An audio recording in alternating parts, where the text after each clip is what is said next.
নমস্কাৰ সকলোকে শ্ৰদ্ধা জনাইছো আৰু আশা কৰিছো আপোনালোক ভালে আছে। এজন বিশেষ ব্যক্তিৰ জীৱন কথাৰে আজিৰ এই আলোচ্য কিতাপ আগবঢ়াবলৈ চেষ্টা কৰিছো। মানুহৰ জীৱনত বিভিন্ন ধৰণৰ সমস্যা আহে আৰু এই সমস্যাবিলাক কেতিয়াও আচলতে প্ৰত্যাহ্বান হ'ব নোৱাৰে আৰু মানুহৰ জীৱনত অহা এই সমস্যাবিলাক যেন আচলতে জীৱন সফলতাৰ চাবিকাঠিহে মাথো।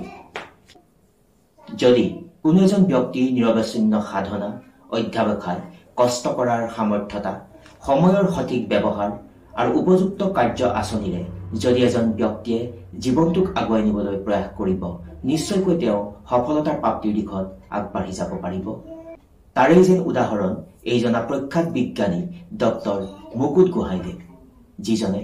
কঠোৰ পৰিশ্ৰম, অধ্যাৱসায় আৰু নিৰৱচ্ছিন্ন সাধনাৰ জৰিয়তে আৰু আচলতে যদি ক'বলৈ যোৱা যাব গৱেষণাৰ জৰিয়তে সমগ্ৰ বিশ্বত নিজৰ নাম জিলিকাই তুলিবলৈ সক্ষম হৈছে। বিশ্বৰ বিভিন্ন ধৰণৰ আগশাৰীৰ দেশ, আমেৰিকা যুক্তৰাষ্ট্ৰ, ইংলেণ্ড, স্পেইন, দক্ষিণ আফ্ৰিকা, লগতে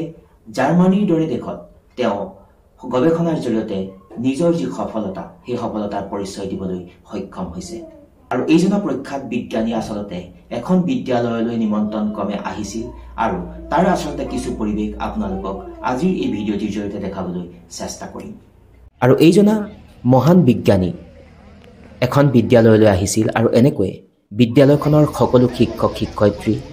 ছাত্ৰ ছাত্ৰী, বিদ্যালয় পৰিচালনা আৰু উন্নয়ন সমিতিৰ লগতে সমাজৰ ব্যক্তিসকলে তেখেতক আদৰিবৰ কাৰণে এনেকৈ সাজু হৈছিল। এনেকৈ আহি তেখেত উপস্থিত হৈছিল আৰু উপস্থিত হোৱাৰ পৰৱৰ্তী ক্ষণত বিদ্যালয় পৰিচালনা আৰু উন্নয়ন সমিতিৰ সভাপতিয়ে তেখেতক এখন ফুলাম গামোচাৰে সম্বৰ্ধনা জনাইছিল।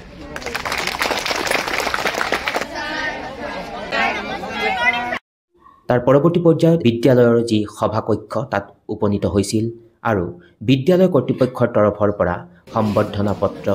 ফুলাম গামোচা আৰু ফুলৰ থোপাৰে তেখেতক সম্বৰ্ধনা জ্ঞাপন কৰিছিল।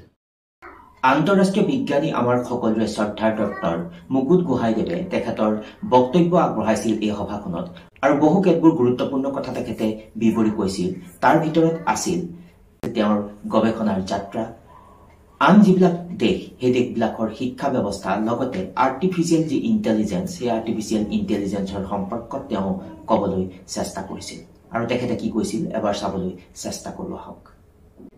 আপোনালোক সকলোকে ইংৰাজী নৱবৰ্ষৰ শুভেচ্ছা জনাইছোঁ। গৱেষণা কৰোঁ, গৱেষক হিচাপে, এজন বিজ্ঞানী হিচাপে, প্ৰধান বিজ্ঞানী হিচাপে গৱেষণাগাৰত গৱেষণা কৰোঁ। বিশ্বৰ বিভিন্ন দেশৰ বিভিন্ন গৱেষণাগাৰত গৱেষণা কৰাৰ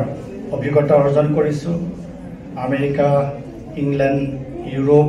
ভাৰতবৰ্ষ, দক্ষিণ আফ্ৰিকাকে ধৰি বিশ্বৰ বিভিন্ন দেশত গৱেষণা কৰিছোঁ আৰু গৱেষণাই জীৱনৰ মোৰ এক যাত্ৰা। এই যাত্ৰাত আগবাঢ়ি যাওঁতে মই মানৱ জাতিলৈ যৎকিঞ্চিত অৱদান আগবঢ়াব পাৰিছোঁ। তাৰ বাবে নিশ্চয় মোৰ এই অঞ্চলটোৰ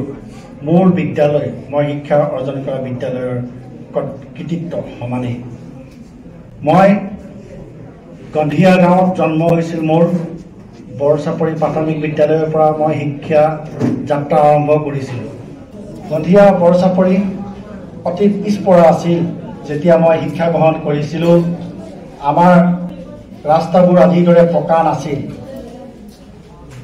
আৰু আমি অতি সংগ্ৰাম কৰি পঢ়িব লগা হৈছিল। আমি ৰাস্তাত খোজকাঢ়ি আহি স্কুললৈ আহিছিলোঁ। কিবা যদি তেওঁলোকে তাত সমস্যা সৃষ্টি কৰে, ছাত্ৰীগৰাকীৰ লগত তেওঁ বৰ বেছি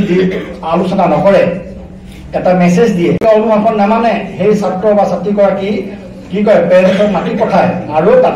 তাতে আলোচনা কৰে, কিন্তু এইটো কেতিয়াও তেওঁলোক অপমান নকৰে যে আপোনাৰ ছোৱালীজনী বেয়া, ল'ৰাটো বেয়া। এইটো নহয়, আপোনাৰ ছোৱালী আৰু ল'ৰাটো এই গুণটো যদি সংশোধন কৰিব পাৰে তেনেহ'লে আপোনাৰ ল'ৰা বা ছোৱালীয়ে আৰু আগবাঢ়ি যাব পাৰিব। অভিভাৱিকাক মাতি আনি কেতিয়াও বেয়া ব্যৱহাৰ নকৰে। গতিকে আমি যদি তেনেকুৱা ধৰণৰ পৰিৱেশ গঢ় দিব পাৰোঁ, এই যে শিক্ষক আৰু অভিভাৱক এটা বান্ধোন তৈয়াৰ কৰিব পাৰোঁ। আৰ্টিফিচিয়েল ইণ্টেলিজেঞ্চটো মানুহে সৃষ্টি কৰিছে। মানুহে বিজ্ঞানীসকলে ইয়াক কি কৰিছে আনিছে বা বিজ্ঞানীসকলে ইয়াক কি কৰিছে গৱেষণা কৰি ইয়াক আগবঢ়াই দিছে ছুপাৰ কম্পিউটাৰ মানুহে তৈয়াৰ কৰিছে আৰু এই গোটেই বস্তুটো কি হ'ল মানুহৰ দ্বাৰা সৃষ্টি আৰ্টিফিচিয়েল ইণ্টেলিজেন্সে মৌলিক কাম কৰিব নোৱাৰে আৰু আৰ্টিফিচিয়েল ইণ্টেলিজেন্সে মৌলিক চিন্তা কৰিব নোৱাৰে অৰ্থাৎ আৰ্টিফিচিয়েল ইণ্টেলিজেন্সে কিন্তু কিছুমান কাম অতি সহজ কৰি পেলাব এতিয়া যেনেকৈ বিশ্লেষণ কৰোঁতে মোৰ কেতিয়াবা আমি বিজ্ঞানসন্মতভাৱে বিশ্লেষণ কৰোঁতে বা কিছুমান আমি ডাটা এনালাইচিছ কৰোঁতে আমাৰ প্ৰায় এমাহ লাগে বা দুমাহ লাগে মই এতিয়া ফ্ৰেকশ্যন অফ ছেকেণ্ডত মই কি কৰিব পাৰিম এনালাইচিছ কৰিব পাৰিম অধ্যয়নৰত ছাত্ৰ ছাত্ৰীসকলে এইজনা প্ৰখ্যাত বিজ্ঞানীৰ ভাষ্য শুনি অভিভূত হৈ পৰিছিল আৰু ছাত্ৰ ছাত্ৰীসকলে তেওঁক উদ্দেশ্যি বিভিন্ন ধৰণৰ প্ৰশ্নৰ অৱতাৰণা কৰিছিল আৰু কিনো প্ৰশ্ন অৱতাৰণা কৰিছিল আৰু তেখেতে কেনেকৈ ইয়াক উপস্থাপন কৰিবলৈ চেষ্টা কৰিছিলে সেই সম্পৰ্কে অকণমান চাবলৈ চেষ্টা কৰোঁ আহক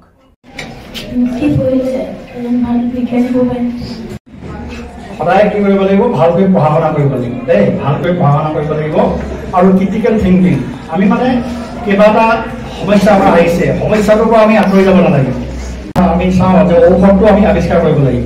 সেই ঔষধটো আৱিষ্কাৰ কৰিবলৈ আমি অধ্যয়ন কৰিব লাগিব